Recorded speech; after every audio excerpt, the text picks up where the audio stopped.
अभी आज मैं ऐसी कथा सुन रहा था, एक पुजारी जी ने भगवान को जहर पिला दिया। भगवान जहर पी गए, जहर पिला दिया था, जहर पी के भगवान काले पड़ गए। सच्ची घटना है ये। और तुम लोगों को टेंशन रहेगी, ये पता नहीं कब पूरा करेंगे। नहीं, हम करेंगे भी नहीं, पूरी नहीं करेंगे हम, पर सुन लो, भगवान वाकई ऐसी लीला करते हैं जो हमारी समझ में नहीं आता है, और सच्ची घटना है, कलयुग की ही घटना है। अब सुना देते हैं, अब हमसे भी नहीं रहा जाएगा, पेट में तो हमारे में भी नहीं रहेगी। ये घटना है अयोध्या की, कनक भवन की, सच्ची घटना है। एक बाबा जी रहते थे जो राम जी को अपना भाई मानते थे, और राम जी से कहते थे हम बड़े भाई हैं और तुम हमारे छोटे भाई हो, तो हमारे छोटे भाई हो, हम तुम्हारे बड़े भाई हैं, जब भी कोई बात हो तो हमको बता देना, ये कहते थे वो बाबा जी।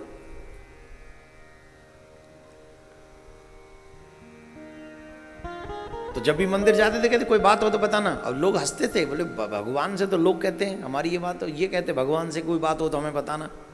लेकिन उनका वो भाव था, छोटी छावनी बड़ी छावनी के बीच में बाबा रहते थे, तो उनको तपस्वी बाबा कहते थे। एक दिन क्या हुआ, जो पुजारी जी सेवा करते थे कनक बिहारी लाल की, उनके बेटे को कोई बीमारी लग गई, तो जैसे नहीं खुजली वगैरह हो जाती है, तो कौन सा तोता होता है वो, एक नीला तोता बोलते हैं, वो जहर का ही रूप होता है नीला तोता। उसकी किसी वैद्य ने दवाई बताई कि भाई नीला तोता मिला के ये मिला के 2-3 चीजें और बताई, ये मिला के उसको लगाओ जहां जहां खुजली होती है तो वो ठीक हो जाएगा। ठीक है, अब वहां कमरे में अलमारी के ऊपर वहीं तो रखी थी ठाकुर जी की प्रसाद के लिए मिश्री, वहीं जाके रख दिया वो नीला तोता। शाम के समय दूध रखना था ठाकुर जी के आगे,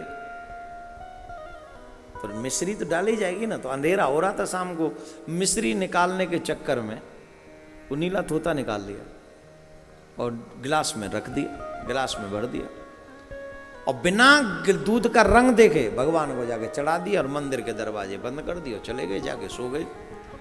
और भगवान ने जैसे ही पान किया तो भगवान के अंग को, जो लोग ये कहते हैं ना मंदिरों में सिर्फ मूर्तियां रहती हैं, मूर्ख हैं वो लोग। प्राण प्रतिष्ठा के बाद मूर्तियां नहीं होती हैं वहां साक्षात भगवान विराजते हैं, साक्षात।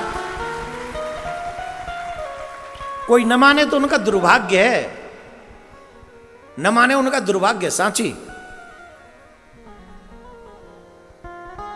भगवान ने जब पान किया तो भगवान के अंग में वो विष वाली जलन प्रत्यक्ष भगवान को महसूस हो रही थी। रात्रि के 12-1 बजे करीब भगवान का रंग काला पड़ गया, पूरा काला पड़ गया, और पूरा रंग काला पड़ गया तो भगवान को याद आई कि इस समय मेरी सहायता कौन करेगा। तो उस समय भगवान को वही तपस्वी बाबा, तो उन्होंने आवाज दी, वो सो रहे थे, बड़े भैया उठो, बड़े भैया उठो, बड़े भैया उठो, मुझे कष्ट हो रहा है, मुझे कष्ट हो रहा है, मुझे पुजारी ने जहर पिला दिया है, मुझे पुजारी ने जहर पिला, आप खड़े हो, जल्दी खड़े हो, मेरे पास आ जाओ, मुझे बड़ा कष्ट हो रहा है, मेरा हृदय जल रहा है, मेरा रंग काला पड़ गया है, जल्दी आइए। तपस्वी बाबा के नेत्र खुले, सामने कनक बिहारी लाल दिखे, और उनको बड़ा कष्ट हुआ। जितने भी चेला थे सबको जगाया, उठो उठो उठो, जल्दी करो, ठंडाई बनाओ, ये बनाओ, वो बनाओ, सब लेके चलो, जल्दी चलो मेरे। अरे बाबा रात्रि में भयो कहा, अरे बोले तुम जल्दी चलो, मेरे ठाकुर को जहर पिला दिया। गुलाब जल इत्यादि लेके, ठंडाई बनाकर, दूध को ठंडा करके, जो जो उनको सुख दे सके ऐसी चीजें लेकर वो तपस्वी बाबा दौड़े, जाके पुजारी को जगाया, जगो जगो जगो। बोले बाबा इस टाइम क्यों आए हो, भगवान भी सो रहे हैं, हम भी सो रहे हैं। अरे भगवान सो नहीं रहे, भगवान कष्ट पा रहे हैं, तुमने नीला तोता खिला दिया भगवान को, भगवान ने स्वप्न में आके हमको कहा है मेरे भाई ने। अचानक से याद आया, हाँ नीला तोता वहीं रखा था जहाँ मिश्री रखी थी। अब तो दौड़े और जाके पुजारी जी और महात्मा जी दोनों मंदिर के अंदर गए, बाकी सब बाहर रहे, तो देखा भगवान की विग्रह पूरी काली हो चुकी है, पूरी विग्रह काली, और वहां दूध का गिलास भी रखा हुआ है। स्नान कराया तो भी ठंडक नहीं बैठी उनको। महात्मा जी ने पूछा, प्रभु अब आप ही बताओ, आपका कष्ट कैसे दूर होगा? ये आपका बड़ा भाई हर कष्ट आपके लिए सहेगा, आप बताओ आपका कष्ट कैसे दूर होगा? तो कनक बिहारी बोले कि मेरा कष्ट तभी दूर होगा, जो बचा हुआ गिलास में दूध है, इसे जो पी लेगा, मेरा ये दर्द कष्ट दूर हो जाएगा। महात्मा मुस्कुराए, बोले ये भी कोई बड़ी बात है, लो अभी पीता हूँ। गिलास उठा के पीने लगे, जैसे पीने लगे रोक लिया, नहीं आप नहीं पिएंगे। तो बोले देखो इस गिलास को 2.25 मन दूध में मिक्स करो। रात्रि में यह पूरा संदेश आग की तरह फैल गया। ठाकुर जी के मंदिर के सामने हजारों की भीड़ इकट्ठी हो गई। बोले इस दूध को 2.25 मन दूध में मिक्स करो और थोड़ा थोड़ा प्रसाद सबको दो। जैसे ही वो दूध समाप्त हो जाएगा वैसे ही मेरा कष्ट भी दूर हो जाएगा। संत बाहर आए, पुजारी जी बाहर आए और सबसे कहा कि भगवान को विष गलती से पान करा दिया गया है, भगवान की विग्रह इस समय काली हो गई है, भगवान को बड़ा कष्ट हो रहा है। सब बोले हमें दर्शन कराओ, हमें दर्शन कराओ, हमें दर्शन कराओ। बोले आपको इस समय दर्शन नहीं हो सकता, भगवान का स्वरूप वो नहीं है जो आपको दर्शन हो सके, पर भगवान का कष्ट दूर हो सकता है अगर आप सब चाहें तो। कैसे? बोले जो दूध बचा हुआ है गिलास में, वो 2.25 मन दूध में मिलाकर उसको सबको पीना पड़ेगा।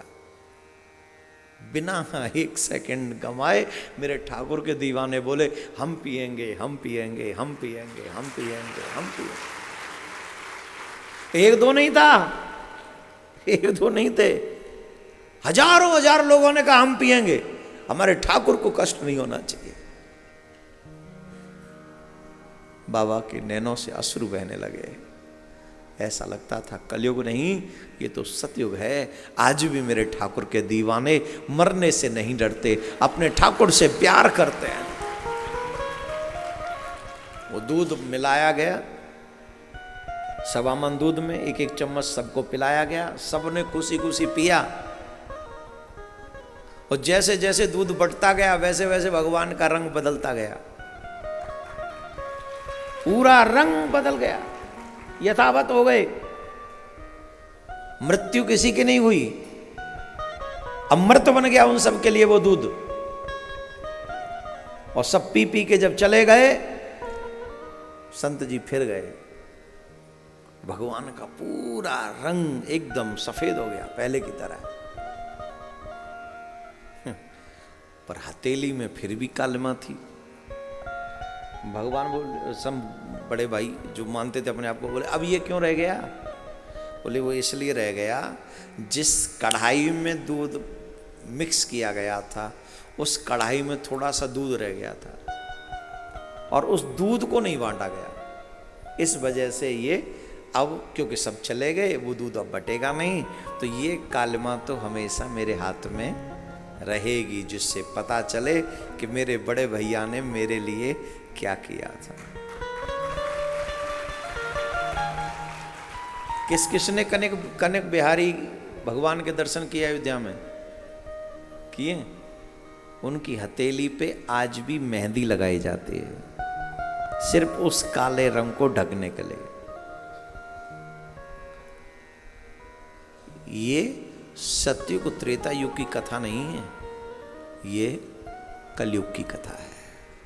मेरा ठाकुर आज भी साक्षात आप सबके दुख दूर करता है।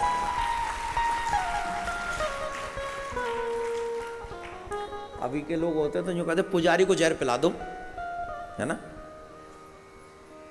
आजकल तो सबका ध्यान पुजारी पंडितों पे ही, बोले इनको मारो पहले, इन्हें क्यों पिलाया जहर? अरे वो जानबूझ के थोड़ी पिलाया, पर ठाकुर जी तो ये लीला करते हैं, ये दिखाने के लिए कि तुम ये मत समझो कि मैं यहाँ नहीं हूं, मैं अभी भी यहीं हूं। तुम मुझे पहचानो तो सही, तुम मेरे को समझो तो सही, मेरे पास मेरे बन के आओ तो सही। बोलो राधे राधे। ऐसे नहीं, जोर से।